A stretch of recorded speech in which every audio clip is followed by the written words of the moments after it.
Hi guys, Erty here and welcome to the next episode on the SMB server. I hope you guys are doing well. I'm doing really well. I have been doing some stuff and as you can see a couple of my tools, that's a really loud noise isn't it? A couple of my tools are losing their durability and I'm just here at the special spider spawner. So for those of you that don't know, I don't recall whether I told anyone about... No. That's what I want to do. I don't recall whether I told anyone about this or not, but triple cave spider spawner on this world. Scary moment when I found this thing. So I've created this kind of cool thing. They go down there. You just saw they get flushed along. They come up a water elevator. There's a special design that you have to do to deal with cave spiders because they're so small, and then they come up to the top here and they all sit in this area up here, and as we are currently playing there's 105 of them up there. Let's wait for another batch to come through. Now the cool thing is because there are 3 spawners you get 12 spiders at a time, so it takes almost no time to fill this thing entirely with spiders. So let's chuck that in there. Let's flip that. Let's press F. Let's come over here. Let's make sure we're holding our looting sword. And then I want this to get some of the XP as well.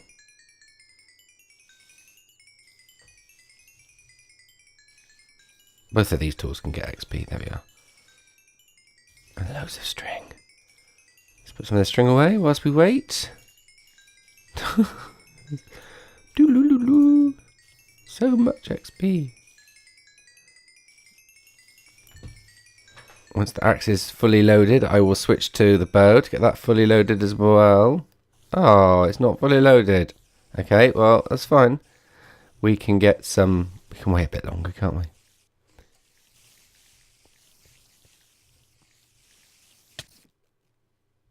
Oh.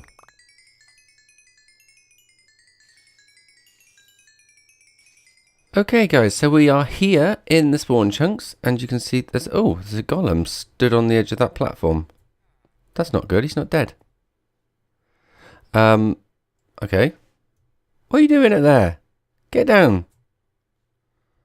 Let's see if we can persuade him. Now, always see if I can... No, I can't jump on there. I can. It is possible.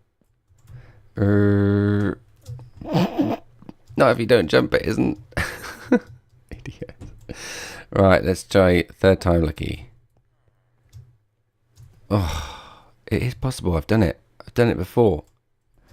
There's some weird trick with like running and then strafing at the last second, and it works. Let me just one more try. Come on, you can do this. Simple task, nothing complicated. Yes, did it. Okay, so. This is a channel, ice channel, and used quite a lot of my ice supplies doing this, as you can see. So the golems drop into these chambers down here. They burnificate in the tango phrase. They burn in the lava, and then their drops fall out into the chain and go off. And there are 2 here, one there. And 1 there. Ignore this thing for the minute. And then there are 2 there. 1 there and 1 there. Those 2 have both got villagers in. And the top one on this side has also got villagers in. But the bottom one is missing some villagers. And we've got 3. Oh, didn't mean to do that. Let's see if we can chuck that in there. Off it goes. And then off it goes. And I've been doing some AFKing as we built each farm. So the first farm was built by Kiri, and she had standard design, and that was just fine. And it was outputting iron, so that was great. So whilst we were building the other farms on the stream last week, and whilst I was building the other farms, it was chucking out golems. So we've been collecting quite a lot of iron. So this chest is full of iron and poppies. This one is starting to fill up. There's obviously a hopper full of bits down here. So look, what have we got? 3 stacks. And then at the top is everything I've crafted so far. That's ridiculous. That's totally and utterly nuts. Loads of iron. So 4 iron farms is probably going to be too much, but oh well. Right, so the trick is we need to get this guy up there. So you can see each of these, like on each side there's a little pod that you can fit from villagers in. So there's 3 villagers in each pod. And the way that we're going to get these villagers up here is using a flying machine. Oh, before I do the flying machine, let me show you the flying machine. Simple, really. So sticky piston facing up with a slime block and a observer facing this way. So it's observing, doesn't really matter as long as the output's towards this piston.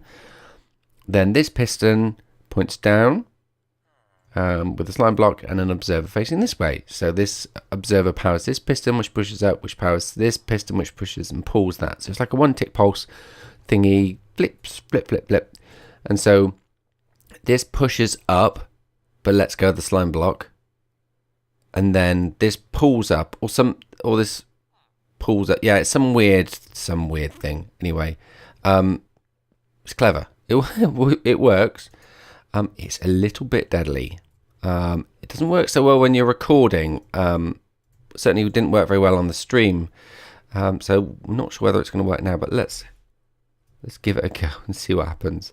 I turn my block stands off because it's super noisy. But as you can see, look at this guy. Boing, boing, boing, boing, boing. So the only downside is if I fall out, because there's obviously some things down there and I will die from fall damage unless I fall out soon. So the trick is not to take any screenshots. And then, so what we're doing is we're traveling up towards this thing up here. And what this thing is a offloading station. And you'll see when we get a bit closer. Let me bring you back, accelerate this and bring you back when we get to the top.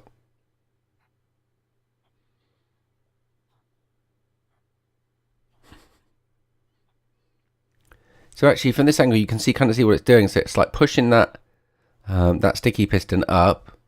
That sticky piston is pushing up, pushing the block, the piston and the observer, which is then powering the other piston to pull that lot back up. So it's kind of a really neat little design. Okay, so we're nearly at the top. This is where I wanted to bring you back. So let's go into this mode. So there's a little tripwire here, and what happens is the tripwire trips, extends the block underneath us, and the flying machine goes back down. So it doesn't work so well if you have it in the wrong camera angle though. So because this is build limit, it does create some ghost blocks, but that's fine. We don't have anything to worry about there. So let's go into an easy to use camera mode. Right, reverse up into here, spinny spin, spinnerson, and then there's like a piston that's being pushed out by this tripwire just there, on a 1-tick pulse. So as I come off it, it will retract the block. Brilliant. So the block only gets extended. This is precarious.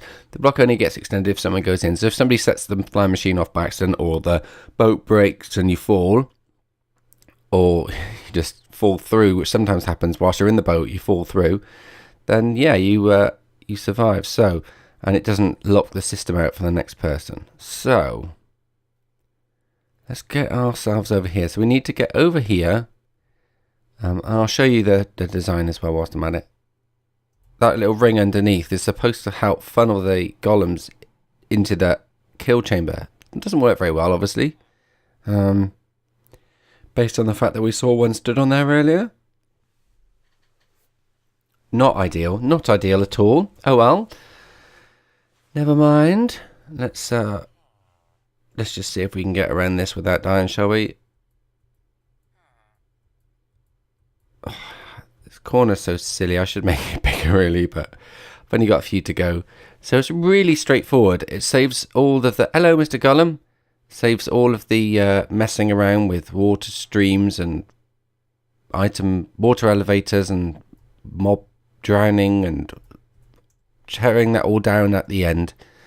You just build that tiny little thing, and let's just go into here, and then let's see if we can do this. Let's go to F5, F5 mode. Let's go forwards, and then let's take a screenshot. Whee!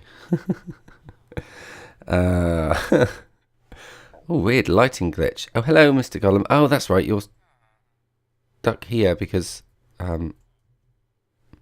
yeah.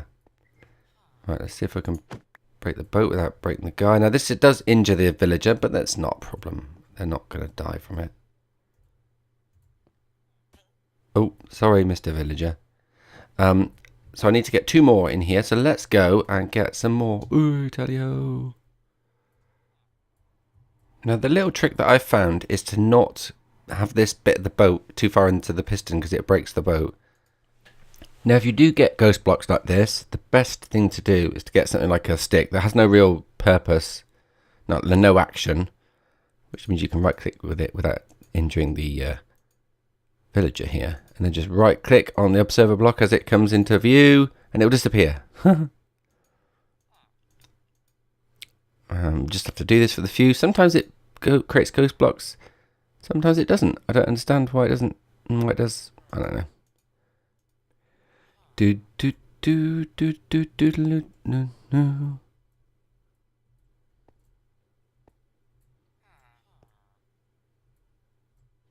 Woo! Splash. That's awesome. I love that you can ride boats on land. So useful. It saves so much more time. I've done this type of project before. I did the Iron Titan on my previous server. And I'll tell you what, it was a pain in the bum. Just to get the guys back. And the cool thing about this flying machine, because it comes all the way back, is literally I just drop off. And there it is, waiting for me again. I don't have to mess around with going back to the flying machine and stuff. So I can do that drop like I just did. And then pick up and carry on from where I left off. Boing, boing, boing, boing. Now in single player you can ride this flying machine by standing on it, but for some reason in the server it really glitches. So the best thing to do is to sit on a boat or a minecart. Boat's obviously great because I can transport the villager as well as myself. I did try and do one with 2 villagers, but it was really tricky then to get up to them. I had a ladder at the time, but I've since torn that down. But yeah, that was very tricky to get to the the villager, 2 villagers, and then when they were up there, I couldn't move the boat, so I had to like break the boat, and then one time both villagers managed to eject onto the platform. Another time, one villager fell to his death. So not good. So these platforms on the top, the white glass things, they are for lightning strikes. So if we get a lightning strike, it won't turn those villagers into witches. It's probably unnecessary to do it on the other layers, but I've found that it's actually really useful to be able to just drop down. So I left them on there. But yes, you could potentially forego them on the lower farms. And the last guy, and then we can seal this farm up, and it's so dark. Seal this farm up, and it is ready to go. In you go, mister. Sorry. Guess I could have potentially put something to protect you down there, but nah. Right, don't fall in. So we want that.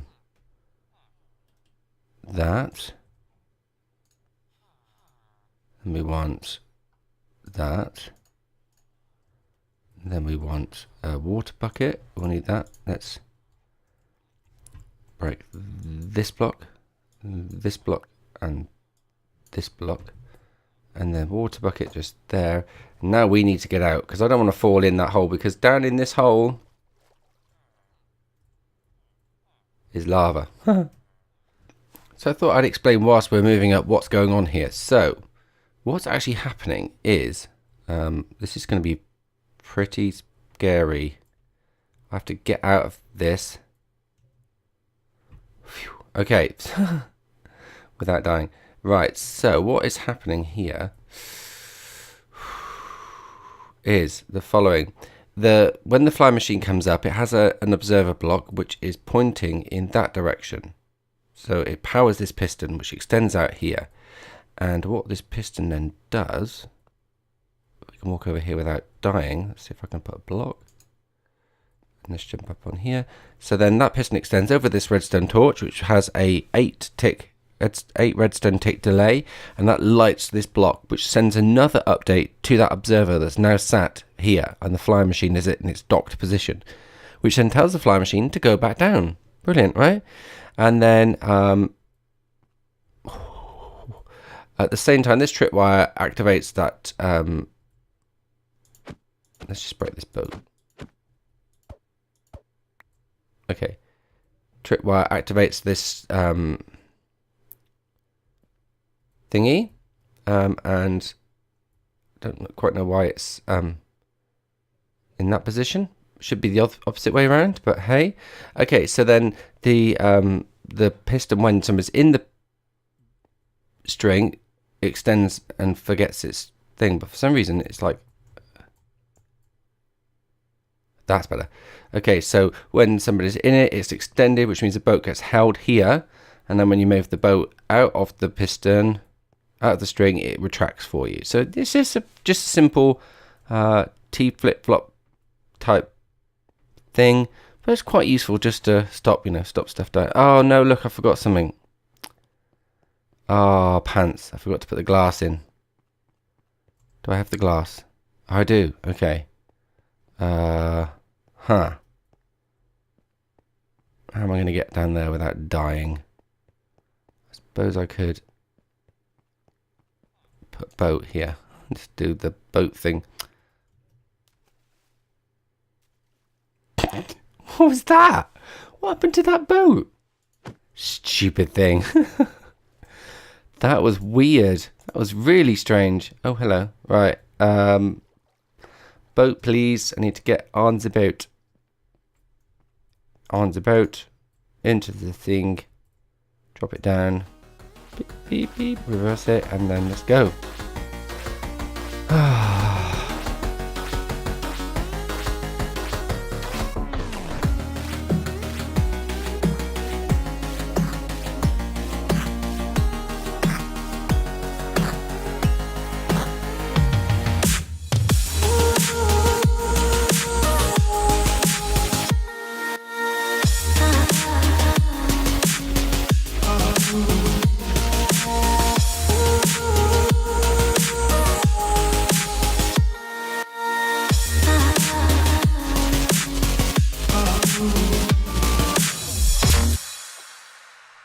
So I think that's all done. It's brilliant, right? 4 iron golem farms. Now I'm actually in my camera account right now. And the reason for that is I wanted to show you something. Now, SMB is a vanilla server, but I've got a mod on my client side that will allow us to see the bounding boxes. And it's a mod that I built.